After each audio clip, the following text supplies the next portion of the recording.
નમસ્કાર વિદ્યાર્થી મિત્રો, સ્વાગત છે આપનું હપ્તા ખરીદ પદ્ધતિથી વેચાણના હિસાબોમાં। આ પ્રશ્ન સૌરાષ્ટ્ર યુનિવર્સિટીની પરીક્ષામાં એપ્રિલ 2018માં પૂછાયેલો છે। મિત્રો, આગળ વધતા પહેલા આ વિડીયો પોઝ કરીને પ્રશ્ન એકવાર વાંચી લો, જેથી આપને સમજવામાં સરળતા રહે। તો મિત્રો, આપે આ પ્રશ્ન વાંચી લીધો હશે।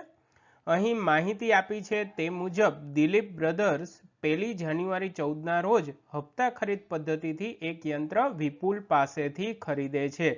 આથી અહીં દિલીપ બ્રધર ખરીદનાર થશે, જ્યારે વિપુલ જે છે એ વેચનાર થશે અને રૂપિયા 96,000 સોંપણી વખતે ચૂકવે છે, એટલે કે અહીં 96,000 રૂપીસ જે છે એ ડાઉન પેમેન્ટ ગણાશે। બાકી રકમ દર વર્ષે 31 ડિસેમ્બરના રોજ રોકડ કિંમત પર 10% લેખે વ્યાજ સહિતના 4 હપ્તાઓમાં ચૂકવવાની છે। આથી અહીં આપણને રોકડ કિંમત પર વ્યાજનો દર આપી દીધો છે, 4 વાર્ષિક હપ્તાઓ પણ આપણને આપી દીધા છે, જે દરેક વર્ષે ડિસેમ્બર મહિનામાં ચૂકવવામાં આવે છે। દિલીપ બ્રધર્સ ઘટતી જતી બાકીની પદ્ધતિએ યંત્ર પર 10% ઘસારો ગણે છે। આથી અહીં ડિમિનિશિંગ બેલેન્સ મેથડ એટલે કે ઘટતી જતી બાકીની પદ્ધતિએ ઘસારો ગણવાનો છે અને આપણે ખરીદનારના ચોપડે તૈયાર કરવાના છે યંત્ર ખાતું તથા વ્યાજ ખાતું।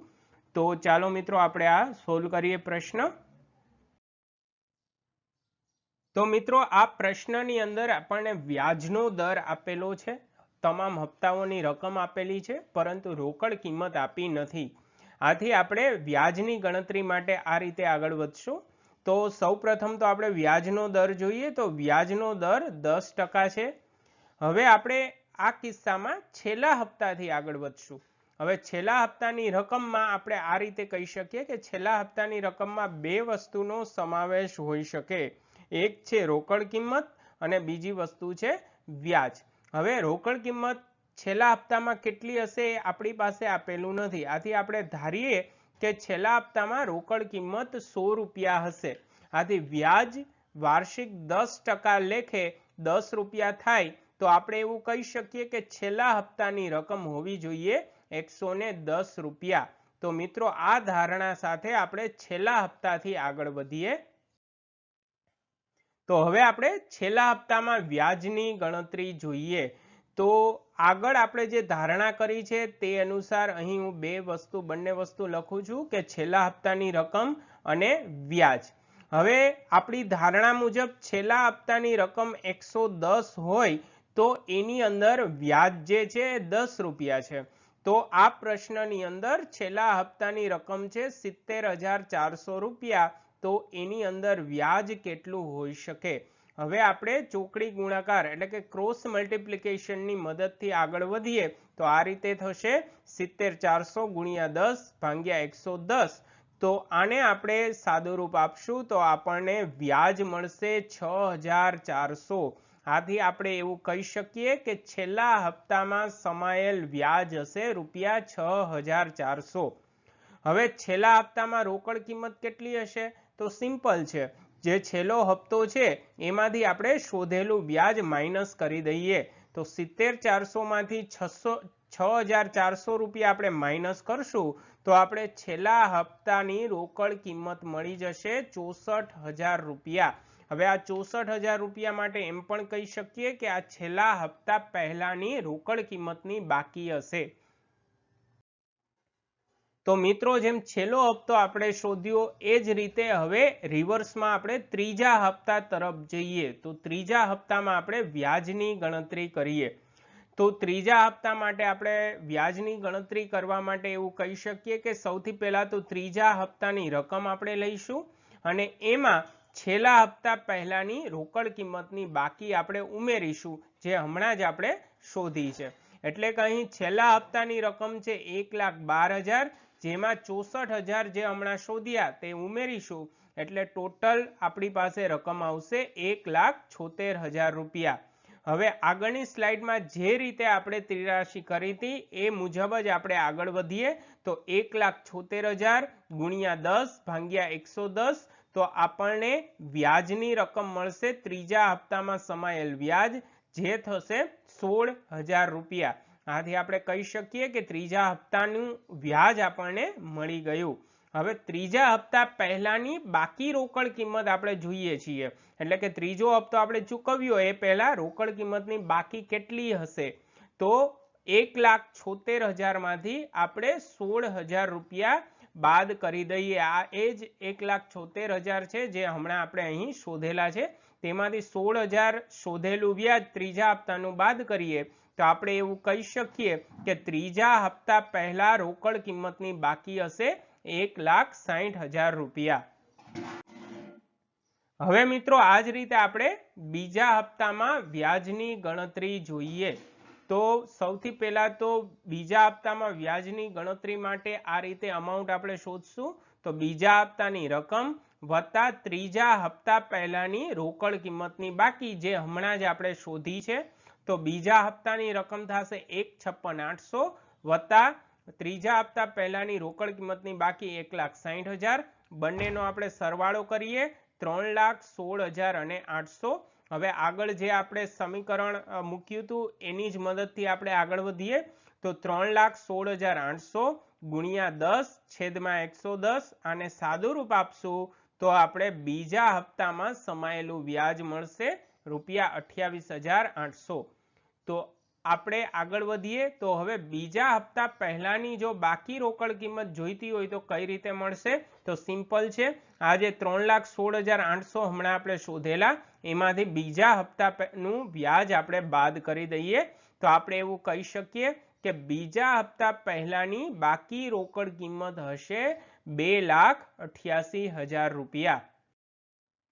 હવે મિત્રો આ જ રીતે આપણે પ્રથમ હપ્તામાં વ્યાજની ગણતરી કરીએ. તો પ્રથમ હપ્તાની રકમ અને એની અંદર આપણે ઉમેરશું બીજા હપ્તા પહેલાની રોકડ કિંમતની બાકી કે જે હમણાં જ આપણે શોધી છે. તો 2,04,800 જે પ્રથમ હપ્તાની રકમ છે અને બીજા હપ્તા પહેલાની રોકડ કિંમતની બાકી હમણાં શોધી એ છે 2,88,000. તો ટોટલ 4,92,800 ઉપર સમીકરણની મદદથી આપણે વ્યાજ શોધીએ તો આ રીતે સમીકરણ થશે 4,92,800 ગુણ્યા 10 ભાગ્યા 110. તો આપણને ખ્યાલ આવશે કે પ્રથમ હપ્તામાં સમાયેલ વ્યાજ છે 44,800 રૂપિયા. તો હવે આપણે પ્રથમ હપ્તા પહેલાની બાકી રોકડ કિંમત જોઈએ છીએ. તો આ જે 4,92,800 છે એમાંથી પ્રથમ હપ્તાનું વ્યાજ આપણે બાદ કરીએ 44,800. તો આપણને ખ્યાલ આવશે કે પ્રથમ હપ્તા પહેલાની બાકી રોકડ કિંમત થશે 4,48,000 રૂપિયા. તો હવે મિત્રો આપણે રોકડ કિંમતની ગણતરી કરીએ. હવે ઇઝીલી આપણે રોકડ કિંમત શોધી શકીએ છીએ આ રીતે. તો અહીં રોકડ કિંમત બરાબર સોંપણી વખતે ચૂકવેલ રકમ એટલે કે ડાઉન પેમેન્ટ, જેમાં પ્રથમ હપ્તા પહેલાની બાકી રોકડ કિંમત જે હમણાં શોધી છે તે ઉમેરી દઈશું. એટલે આ રીતે થશે 96,000 રૂપિયા વત્તા 4,48,000. આથી આપણે એવું કહી શકીએ કે આ યંત્રની જે રોકડ કિંમત હશે એ હશે 5,44,000 રૂપિયા. હવે મિત્રો અહીં સુધીની ગણતરીના આધારે આપણે વ્યાજ ગણતરીનું ટેબલ બનાવીએ. તો આ રીતે બનશે. પહેલું કોલમ છે તારીખ અથવા હપ્તો, બીજું કોલમ છે ચૂકવેલ રકમ, ત્યાર પછી છે ચૂકવેલ રકમની અંદર વ્યાજ, ચૂકવેલ રકમની અંદરની રોકડ કિંમત અને છેલ્લું કોલમ છે રોકડ કિંમતની બાકી. તો આપણે યંત્રની રોકડ કિંમત મળી ગઈ છે 5,44,000. તે ધ્યાનમાં રાખી અને આગળ વધીએ. તો પહેલી ચૂકવણી થાય છે 1/1/2014 રોજ, એટલે કે યંત્ર સોંપણી વખતે 96,000. હવે મિત્રો આપ જાણો જ છો કે જે ડાઉન પેમેન્ટ ચૂકવવામાં આવે એટલે કે કરાર વખતે જે રકમ દેવામાં આવે એમાં વ્યાજનો સમાવેશ થતો નથી. આથી આ 96,000ની પૂરેપૂરી રકમ આપણે રોકડ કિંમત તરીકે ગણીશું. તો 5,44,000 જે રોકડ કિંમત હતી એમાંથી 96,000 બાદ કરશું તો આપણે રોકડ કિંમતની બાકી મળશે ₹4,48,000 રૂપિયા. હવે આપણે પહેલા હપ્તામાં જઈએ તો 31/12/14 રોજ સૌપ્રથમ હપ્તો આવશે 2,04,800 રૂપિયાનો. તો જે મુજબ આપણે વ્યાજ શોધી લીધું છે તો અહીં વ્યાજ આવશે 44,800 રૂપિયા. તો 2,04,800 માંથી 44,800 આપણે વ્યાજ બાદ કરશું તો આપણે રોકડ કિંમત મળશે 1,60,000। તો 4,48,000 માંથી આ 1,60,000 બાદ કરશું તો રોકડ કિંમતની બાકી મળશે 2,88,000। ત્યાર પછી આપણે બીજા હપ્તા તરફ આગળ વધીએ। ડિસેમ્બર 15 ના રોજ બીજો હપ્તો છે 1,56,800, જેમાં વ્યાજ આપણે શોધ્યું હતું 28,800। તો હપ્તામાંથી વ્યાજ બાદ કરતા ચૂકવેલ રોકડ કિંમત મળશે 1,28,000। તો 2,88,000 માંથી 1,28,000 આપણે ચૂકવીશું તો રોકડ કિંમતની બાકી વધશે 1,60,000। હવે ત્રીજા હપ્તા માટે આગળ વધીએ। 31 ડિસેમ્બર 16, 1,12,000। આ હપ્તામાં વ્યાજ આપણે શોધેલું હતું 16,000 રૂપિયા, જે આપણે બાદ કરતા ચૂકવેલ રોકડ કિંમત મળશે 96,000। તો 1,60,000 માંથી આપણે 96,000 ચૂકવીશું તો રોકડ કિંમતની બાકી વધશે 64,000 રૂપિયા। અને હવે આપણે લાસ્ટ ઇન્સ્ટોલમેન્ટ માટે જઈએ। ડિસેમ્બર 17 ના રોજ છેલ્લા હપ્તાની ચૂકવેલ રકમ છે 70,400, જેમાં વ્યાજનો સમાવેશ થાય છે 6,400। તો વ્યાજ બાદ કરતા ચોખ્ખી રકમ ચૂકવેલ છે 64,000। તો અહીં આપણે જોઈ શકીએ છીએ કે આ રકમ રોકડ કિંમતની બાકી જેટલી જ છે। આથી હવે રોકડ કિંમતની કોઈ બાકી રહેશે નહીં। હવે આ ટેબલના જે કોલમ છે એનો સરવાળો કરતા આપણે ખ્યાલ આવશે કે કુલ આપણે ચૂકવેલ રકમ અહીં છે 6,40,000, જે પૈકી વ્યાજ છે 96,000 રૂપિયા અને બાકીની રકમ રોકડ કિંમત છે 5,44,000। હવે મિત્રો આપણે ઘસારાની ગણતરી કરી લઈએ। તો અહીં ઘસારો ઘટતી જતી બાકીની રીતે આપેલો છે। આથી આપણે 4 વર્ષ માટે ઘસારો શોધવો પડશે। તો શરૂઆત કરીએ ખરીદીની તારીખથી। તો ખરીદીની તારીખ જે છે 1/1/14, એ દિવસે યંત્રની કિંમત છે 5,44,000। તો એના 10% લેખે વર્ષના અંતે આપણે ઘસારો ગણીએ। 31/12/14 ના રોજ 54,400।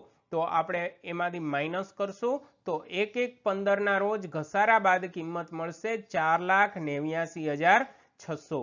હવે બીજા વર્ષનો ઘસારો 31/12/15 ના રોજ ગણાશે, જે 4,89,600 ના 10% થશે।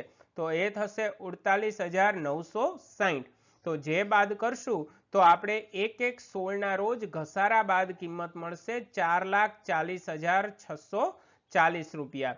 ત્યાર પછી ત્રીજા વર્ષનો ઘસારો આપણે 31/12/16 ના રોજ શોધીશું, જે 4,40,640 ના 10% હશે, એટલે કે 44,064 રૂપિયા થશે। તો એ બાદ કરશું તો આપણે 1/1/17 ના રોજ ઘસારા બાદ કિંમત પ્રાપ્ત થશે 3,96,576 રૂપિયા। અને હવે ચોથા અને અંતિમ વર્ષનો ઘસારો 31/12/17 ના રોજ ગણીશું, જે તે વર્ષની ઘસારા બાદ કિંમત છે 3,96,576, એના 10% થશે। એના 10% થશે 39,657.6, પરંતુ અહીં આપણે રાઉન્ડ ફિગર લીધો છે એટલે 39,658 રૂપિયા ઘસારો થશે। આમ 4 વર્ષનો ઘસારો આ રીતે આપણે શોધીશું।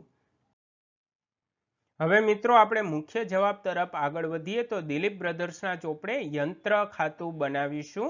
તો આ રીતે બનશે। સૌ પ્રથમ શરૂઆત થશે ઉધાર તરફથી। ખરીદીની તારીખ 1/1/14, આપણે વેચનાર ખાતે એટલે કે વિપુલ ખાતે અહીં ઉધારીશું। યાદ રાખશો મિત્રો, અહીં યંત્રની રોકડ કિંમત મૂકવાની રહેશે, નહીં કે કરાર કિંમત।